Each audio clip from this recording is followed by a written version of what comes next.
Assalamualaikum warahmatullahi wabarakatuh. Jumpa kembali dengan Pak Guru Walan. Hai anakku sekalian, bagaimana kabar hari ini? Mudah-mudahan saya selalu ya.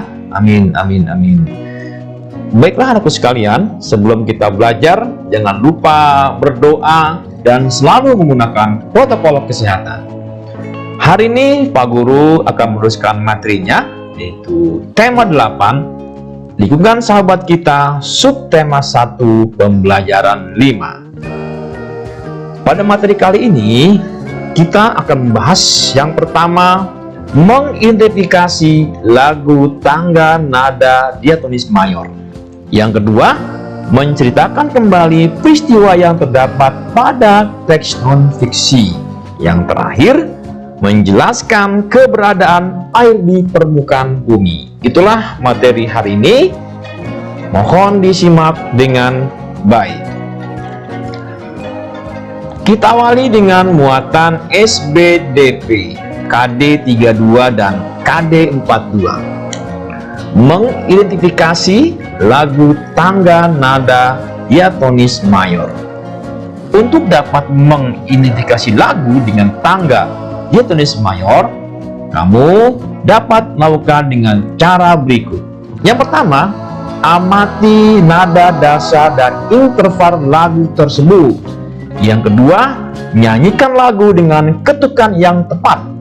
Dengan menyanyikan lagu, maka kamu akan memahami sifat lagu tersebut. Nah, itulah bagaimana cara mengidentifikasi lagu tangga nada diatonis mayor.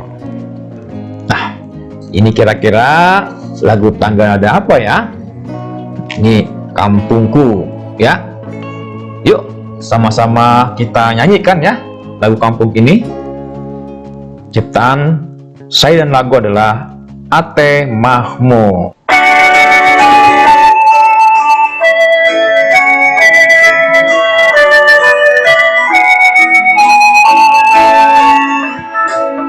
Kampungku tepi sungai dengan rumah bambu. Kampungku tepi sungai, tempat lintas perahu. Di sana mulai kembang rasa kasih sayang padamu. Kampungku selalu ku kenang.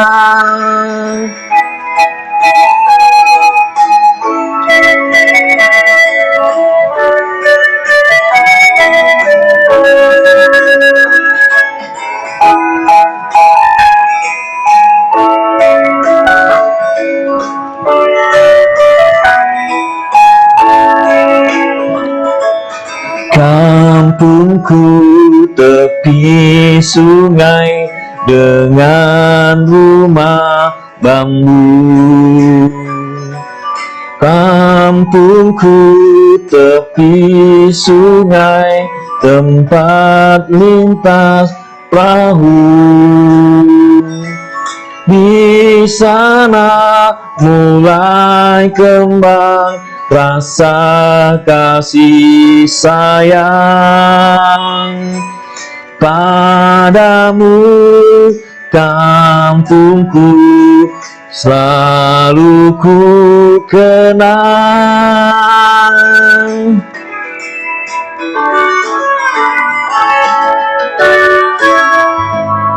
Oke, itu tadi lagu Kampungku, ciptaan saya dan lagunya Ate Mahmo. Nah, kira-kira apa judul lagu itu?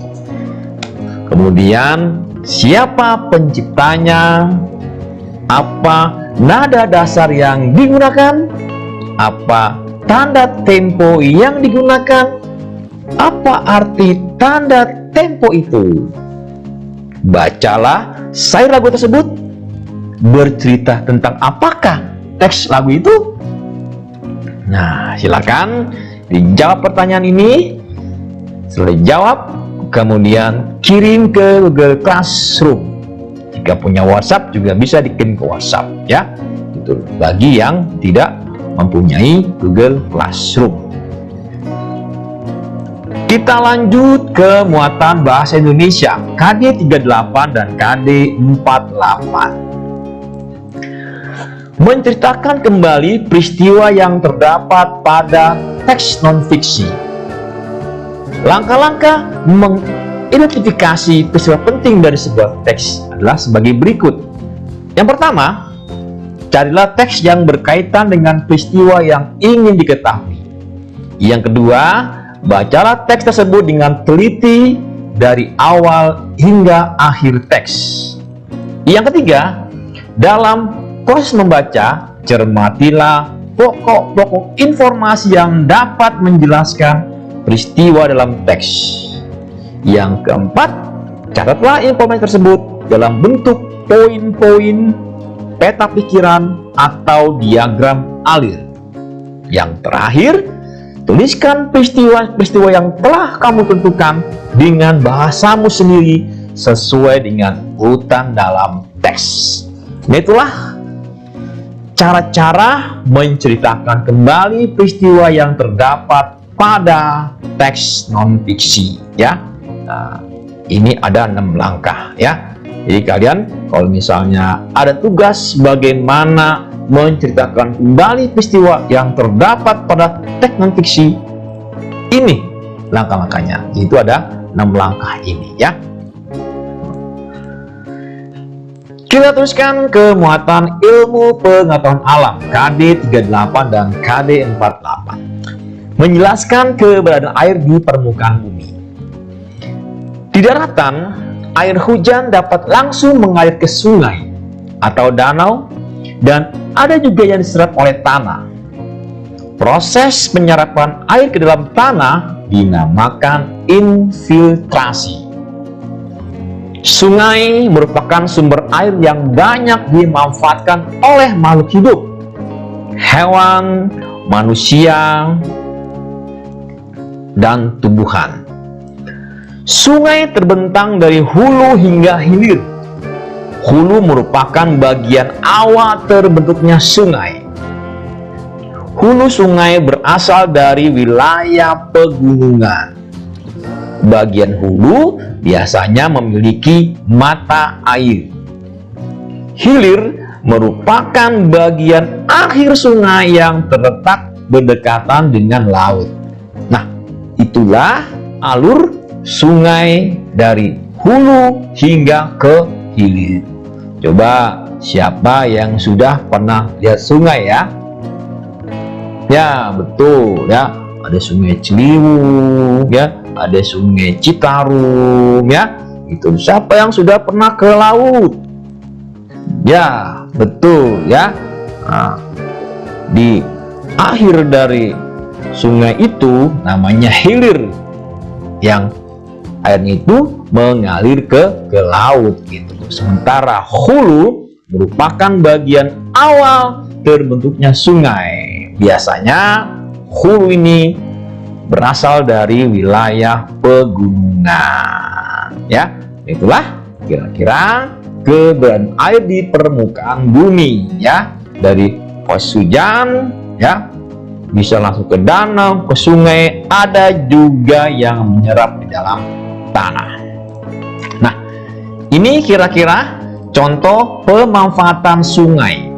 Yang pertama sebagai sarana transportasi air ya, gitu loh. Ada kapal laut, ada perahu ya, gitu. Bisa juga di sini sebagai pengairan sawah ya, gitu. Siapa yang sudah pernah ke sawah? Nah, airnya itu berasal dari mana? Bisa juga dari sungai ya, yang dijadikan ke sawah-sawah. Ada juga yang menggunakan media tambak ikan dan udang. Ini juga dari pemanfaatan sungai ya.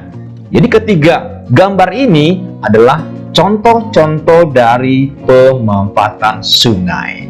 Ada sebagai sarana transportasi air, juga sebagai pengairan sawah atau irigasi, dan terakhir apa? Sebagai media tambak ikan dan udang, ya. Nah, kira-kira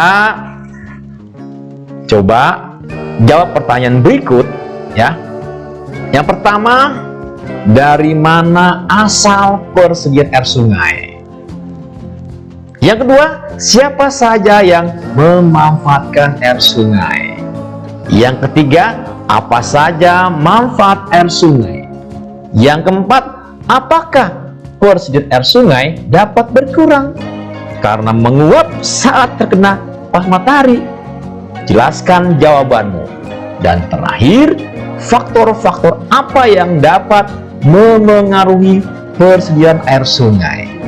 Nah, silakan kamu jawab pertanyaan ini. Setelah itu kirim ke Google Classroom bagi mereka yang mempunyai, yang masuk dalam grup Google Classroom, ya. Yang tidak, bisa juga kirim lewat WhatsApp group. Nah, ini saja dari Pak Guru Walan. Dari Pak Guru Walan cukup sekian. Assalamualaikum warahmatullahi wabarakatuh. Semangat pagi.